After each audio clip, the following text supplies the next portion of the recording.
बहुत समय पहले की बात है। एक गांव में एक किसान रहता था। वह मेहनती और ईमानदार था, लेकिन उसकी आर्थिक स्थिति अच्छी नहीं थी। उसके खेत में हमेशा सूखा पड़ा रहता था और फसल ठीक से नहीं होती थी। एक दिन जब वह अपनी खेत में काम कर रहा था, उसने एक सांप को अपने खेत के किनारे देखा।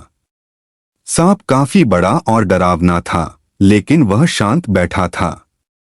किसान ने सोचा, हो सकता है यह सांप मेरे खेत का देवता हो। अगर मैं इसकी पूजा करूं तो शायद मेरी फसल अच्छी होगी। यह सोचकर उसने सांप के लिए दूध का एक कटोरा भरकर खेत के किनारे रख दिया और सांप से प्रार्थना की, हे नाग देवता, मेरी फसल में बरकत कर दीजिए। अगले दिन किसान जब खेत में आया तो उसने देखा कि दूध के कटोरे में एक सोने का सिक्का पड़ा था। किसान बहुत खुश हुआ और सोचने लगा कि सांप ने उसकी प्रार्थना सुन ली है।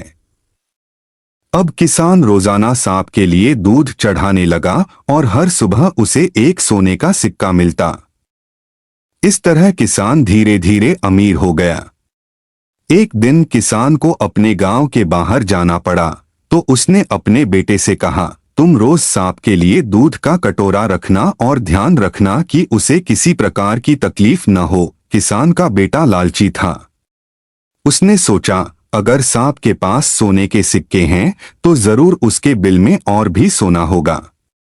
क्यों न मैं इसे मारकर सारा सोना निकाल लूं? अगले दिन किसान के बेटे ने सांप को दूध देने के बजाय एक डंडा उठाया और सांप को मारने की कोशिश की, लेकिन सांप चालाक था। उसने फुर्ती से पलटवार किया और लड़के को डस लिया। लड़के की वहीं मौत हो गई। जब किसान वापस लौटा और यह सुना तो वह बहुत दुखी हुआ। उसने सांप से माफी मांगी, लेकिन सांप ने कहा, तुमने मेरी पूजा की थी, इसलिए मैं तुम्हारी मदद कर रहा था। लेकिन अब तुम्हारे परिवार के लालच ने हमारे बीच का भरोसा तोड़ दिया है। अब मैं तुम्हारी कभी मदद नहीं करूंगा। कहानी से सीख। लालच बुरी बला है। किसी को भी अपने लालच में आकर बेमतलब नुकसान नहीं पहुंचाना चाहिए।